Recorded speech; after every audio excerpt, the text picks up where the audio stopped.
Greetings, friends. As always, it's an extremely high honor to welcome you back to Rick's Garage. I hope you heard that metal on metal sound the brakes were making as the vehicle entered the driveway. It's something as car owners we all dread. So that's the subject of today's video. We're going to service the back brakes on this 2016 Nissan Rogue. Friends, before we get started, I'd like to have a quick safety moment. Make sure the car is supported by quality jack stands on a solid level surface. Chock the front wheels. And by all means, make sure you have safety glasses and a respirator available. Okay, friends, what we're going to remove now are the caliper bolts. These are 14 millimeter. Now this one's going to be a little bit difficult because we've got the hose exactly in the way, so we can't really get a ratchet in there. So what I'm going to use is what's called a long reach wrench. So I'm going to get in there and see if I can get this loose. There we go. And now that I got it loosened, so I'm going to get in there and use a 14 millimeter ratcheting wrench. Gonna go the other way with it. That's working quite nicely. I'm going to get it out with my fingers now.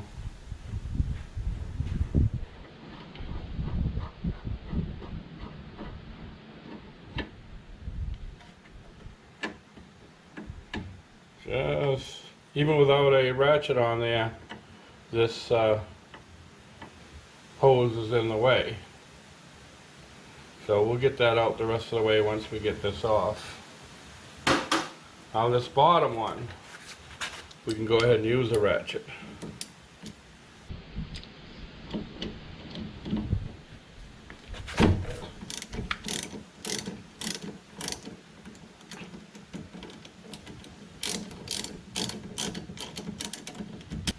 No, I can't really see. Is the whole thing turning in there, or what's... Oh, there you go. Just a little bit of suction there that was preventing it from coming out. Okay, let's see if we can pry this caliper. There we go.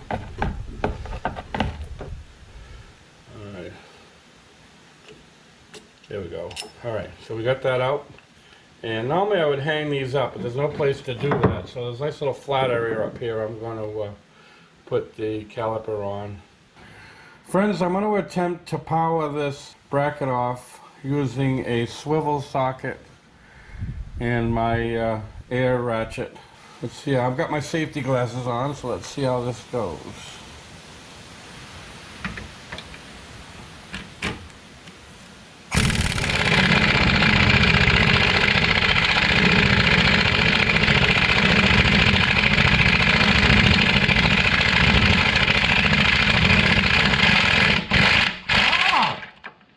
Okay, easy enough. Let's do the top one. Now be careful not to trigger this when you don't have it on the bolt, because this could fly around and hit you right in the face.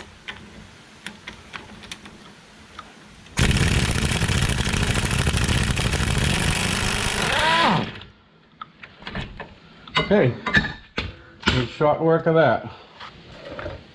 So now we'll get our first look at the rotor, see what kind of damage was done to it. Friends, before we continue, I just want to point something out. You just saw me have a fairly easy time of it pulling these glide pins out. Once I got them broken free, I was able to turn them with my fingers and have a fairly easy time pulling them out. You can hear the suction there. They still have lubrication. That's why I had an easy time of it. But that's not always the case. If these dust boots fail and moisture gets in there, these things are going to get stuck. Now, if you can still turn them with a wrench, you're going to have to pry them out if they don't come out easily. And what some of the mechanics do, and I've done this, is they stick a wrench in there to pry it as far as they can.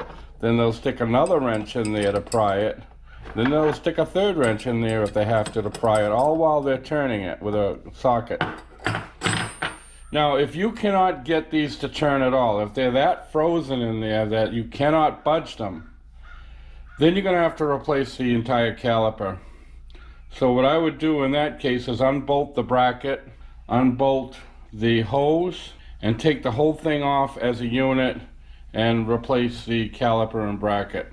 So aside from being a little rusty, there's not a lot of damage to this rotor. Just a little ring out here where it just started to become metal on metal.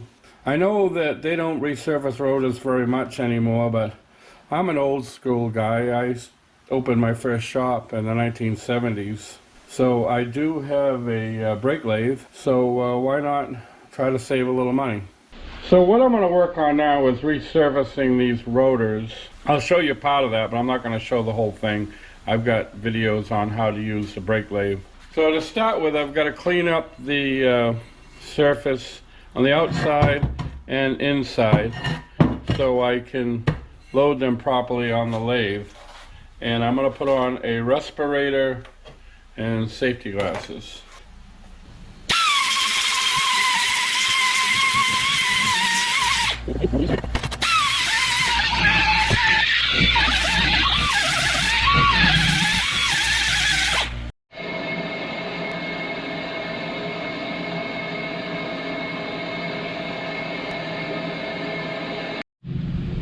Okay friends, I'm outside so you can get a good look at this. I got the first one all resurfaced. They come out absolutely beautiful.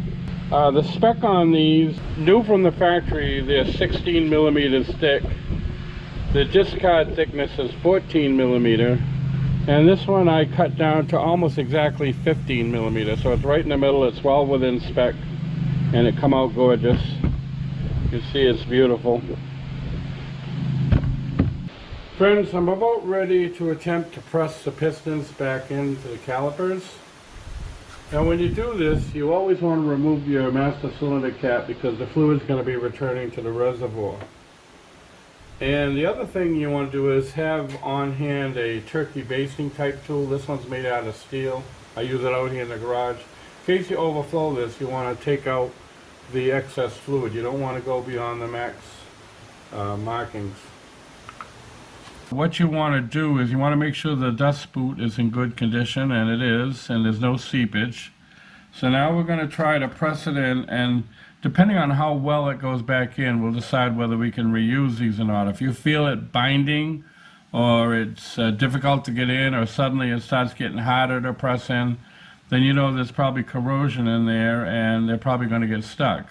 But if they press in nice and easily, then you know you can reuse them. So we're going to use this little tool here, and we're going to see how well this piston presses back in. And it seems to be going in quite nicely. I don't feel any binding. I'm not really using a lot of effort to push this in. Maybe I can center it a little better. Yeah, it's going in very easily, very smoothly. So it looks like we can reuse these calipers. It's good that we can because they're probably near $100 each. So aside from things being a little bit rusty, which we're going to clean up, it looks like the only thing we're going to need is the pads, the clips, and I'm going to replace the glide pin dust boots. So the whole brake job shouldn't really cost us much more than $50. Well friends, it appears the reason for the uneven wear is the pads are frozen in the bracket.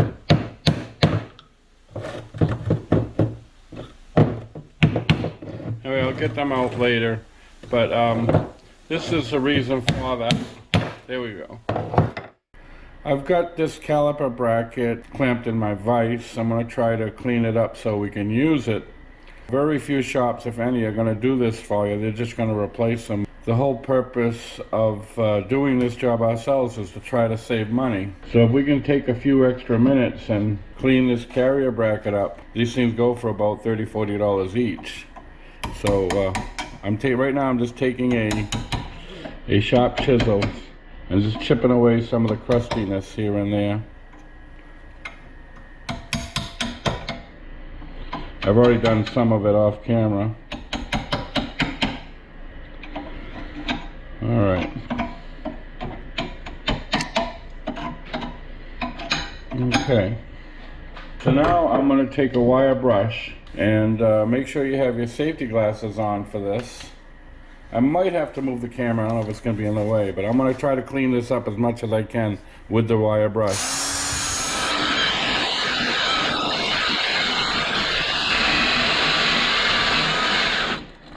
Alright, and now I'm going to take a couple of files and see if I can get away some of this buildup. Now the reason you want to do this is you want to make sure that your pads fit properly and your abutment clips fit properly. If you don't do this, you notice that the pads were frozen in the bracket and I had to bang them out with a hammer. Well, they call these floating calipers. And not only do your calipers need to float back and forth, but so do your pads. And if your pads are frozen, or if you force them in here, then they're going to get stuck and your brakes are going to wear unevenly and they'll fail prematurely. So that's the whole idea of doing this. So I'm going to try to clean this top area right here with a real heavy file. Seems to be cleaning up quite nicely. I'm not trying to resize them, I'm just trying to remove any crusty buildup that occurred over the years. That looks pretty good. Alright, now I'm going to take a smaller keyway file. I'm going to try to go in and clean in here. That looks pretty good. I'm going to try to clean this journal out.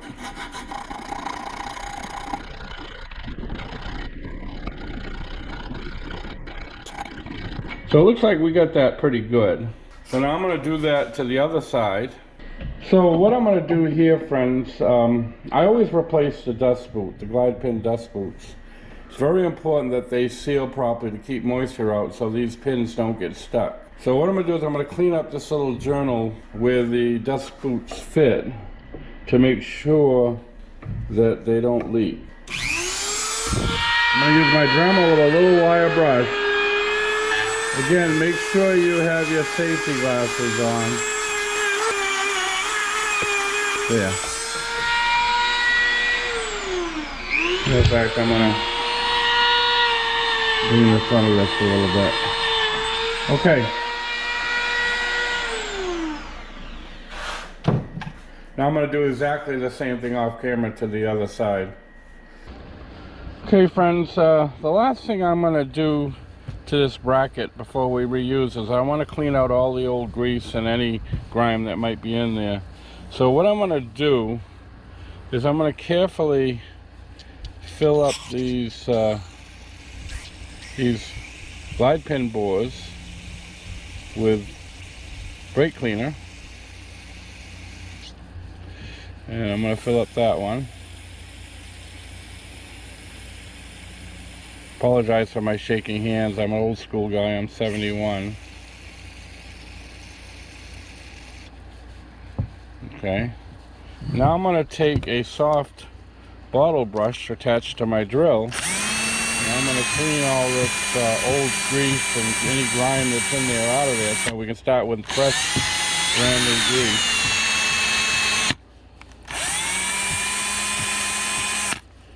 Okay. And now we're going to dump that out, and we're going to refill it again to make sure we got everything out of there.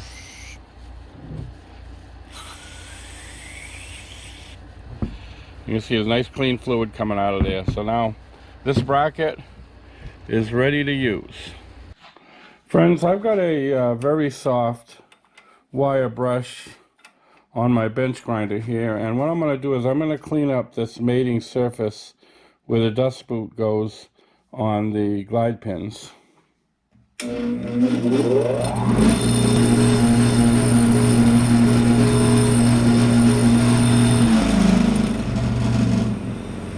So I'm going to go ahead and do this to the rest of the glide pins. You want to make sure that that dust boot seals properly so no moisture or contamination gets in there.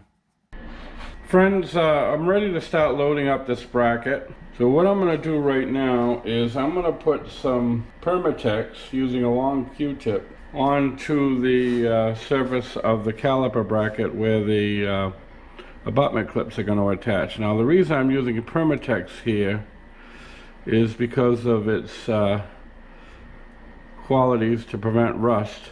You don't want rust building up underneath these abutment clips, because that will cause the brakes to get stuck, the pads to get stuck, as you saw when I was taking this apart.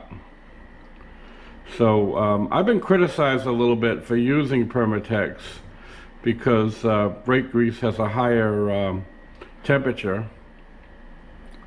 But if you read the fine print on the Permatex bottle, as I recall, it's good to 1600 degrees. In normal country driving or on the highway, your brakes are going to heat up. The front brakes maybe 120 degrees. The back brakes maybe about 90 degrees. City stop and go traffic, you might approach 200 degrees. Well, let me tell you, friends, if you heat up your brakes anywhere near 1,600 degrees, you got way more serious things to worry about than what you used for lubrication. And now I am going to go ahead and insert one of the abutment clips.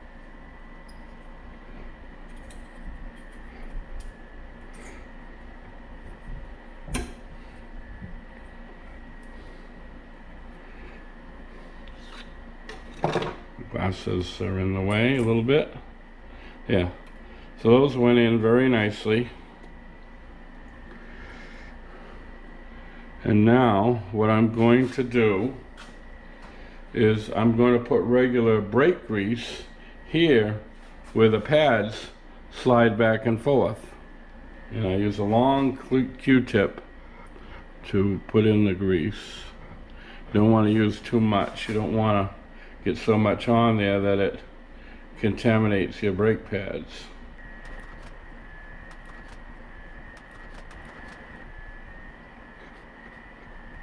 Okay, so having these properly lubricated and cleaned goes a long way toward having a professional brake job that'll last for many years, depending on how you drive.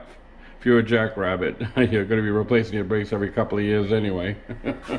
Alright, so I'm going to do exactly the same thing to the other side. Okay friends, what I'm going to do now, I'm going to take my Sill Glide, this is made for this purpose, and we're going to re-grease up these bores for the glide pins. Now you don't want to put too much in there, because then the air won't be able to escape and you won't be able to get your glide pin in properly. So we're just going to put some in, and I'll show you how to tell if you've got the right amount. Okay. So we're going to take one of the glide pins and try to put it in. Sometimes you'll hear air escaping.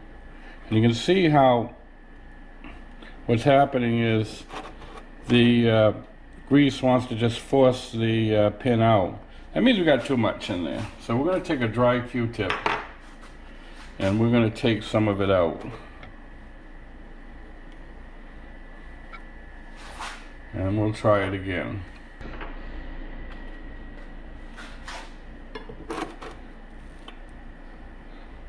Okay, so now you can tell you've got just the right amount of grease in there. Instead of forcing the pin out, it's trying to suck it back in. See how that sucks the pin back in? That's the perfect amount of grease. So now we're going to do the same thing with this side.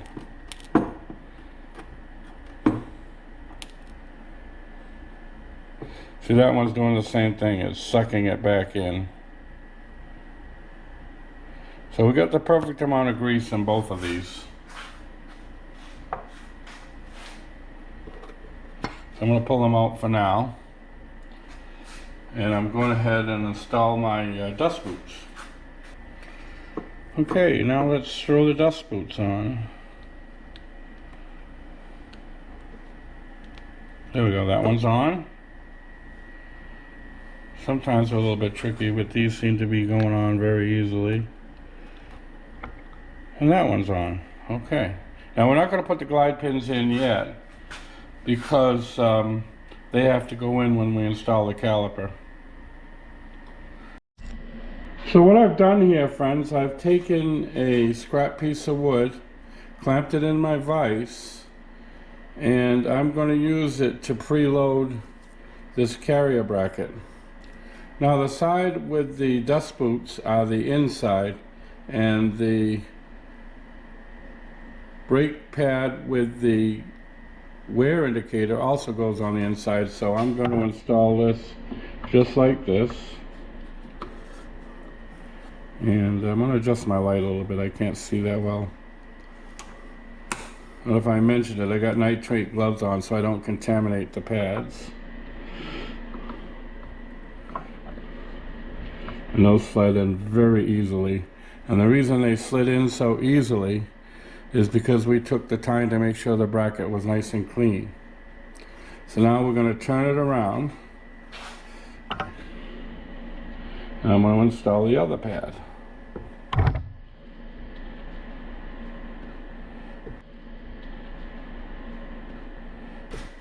Now I'm going to change these nitrate gloves because I just got grease on them. There's lots of them, they're very inexpensive, so change them as often as you need to prevent from contaminating the pads. Okay, and now I'm going to throw in the pad for the other side. That went in very nicely as well. Beautiful. And so these will slide quite nicely as they need to. So here we have the nicely resurfaced rotor, the caliper bracket all loaded, and we're ready to put it all back together. What I'm going to do right now, friends, is clean the hub. I've got a special tool for cleaning around these studs.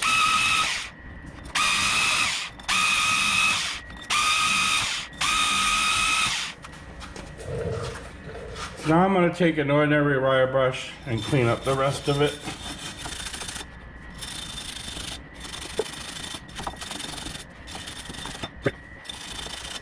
Okay, it's nice and clean. Okay, I'm going to blow out some of the dust on this emergency brake.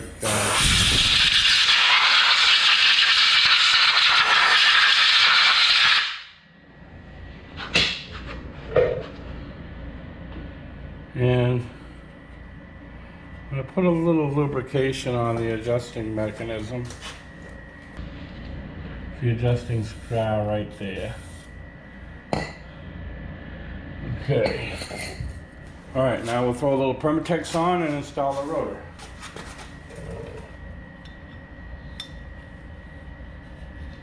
Just put it right around here, that's where they usually get stuck. Whenever I turn a rotor on my machine, I like to check it for run out. I've got the rotor installed with thick washers and the original lug nuts. I've got an indicator 1/2 inch in from the edge of the rotor, that's the industry standard. Should be no more than 2.5 thousandths total run out. I've got it right on 0, I got a little black mark there. I'm going to bring it around so that little black mark is straight at the bottom. I'm going to move it 1/4 turn at a time. So let's bring this down so it's right at the bottom. And looks like we're about 1/2 thousandths off so far. Now I'm going to bring it halfway around. And we're right back to 0. Now I'm going to bring it straight up. And we're about 1.5 thousandths going the other way. Now I'm going to bring it right back to 0. And we're right back on 0. So it went 1/2 thousandths one way and 1.5 thousandths the other way, so it's off by exactly 2 thousandths, well within the industry spec of 2.5 thousandths. So I'd say we did a good job turning this rotor, and my setup was pretty good. Friends, I'm ready to load up this bracket. So I'm going to carefully stick it on here. I'm going to grab these pads to clinch them in.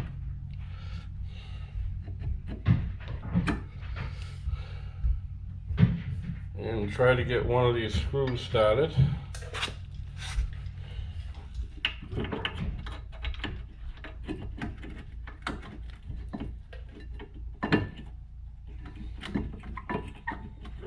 Kind of working blind a little bit.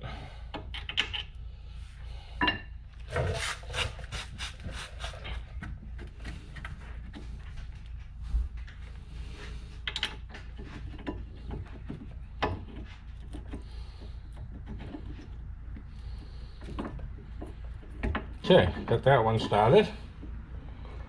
Let's get the other one. The pads are moving nice and freely.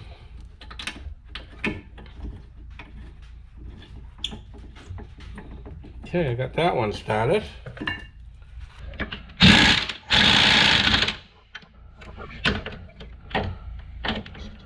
My light's a little bit in the way.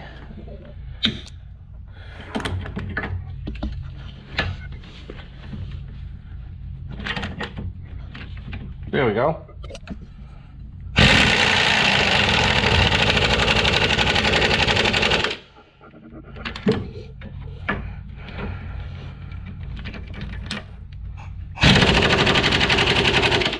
Okay, I ain't going nowhere. Sorry I knocked the camera a couple of times. I'm just going to take a socket and just make sure they're good and tight. Before I do anything, I'm going to put a little bit of brake grease on these contact points. That'll help reduce any kind of brake squeal. So I've got one of my world famous Q-tips here. And I'm going to put a little brake grease on the face of the piston. Don't need a lot. I'm going to put a little dab of brake grease on this contact point. And a little bit of brake grease on this contact point. Now, as you may recall, I had a little trouble getting the glide pin out because of this hose being exactly in the way, and I was able to manipulate it in such a way that I was able to get the glide pin past it. And so I'm going to put this in now and get it started. It's already been lubricated. Okay. And now it appears I've got this light exactly in the way. So I'm going to move it up here. And what I'm going to do is slide this glide pin in here and then flip it down over the caliper bracket. And then we just got to put the bottom glide pin in and tighten it up. I hope you saw that.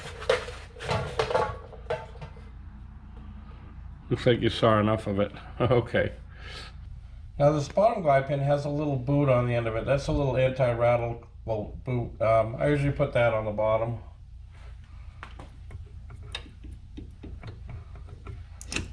Let's get that started. That's going in nicely. Alright, I just got to get a wrench to tighten these up. Okay, so with my ratcheting wrench, because I don't have a lot of room there, I'm going to crank this in.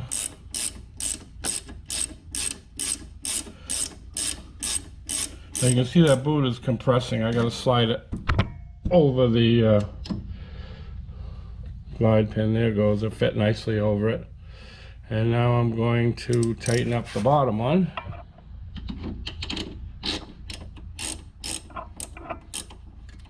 Probably the same thing is going to happen. It's going in very easily. Surprised these came out as easily as they did.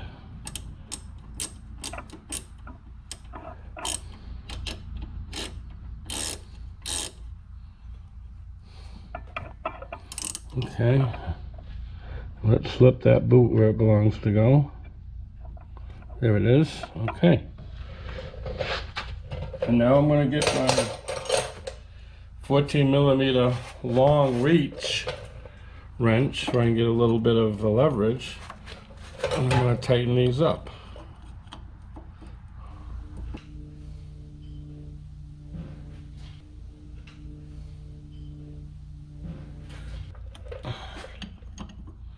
Move this light out of the way a little bit. Yeah, that's going nowhere.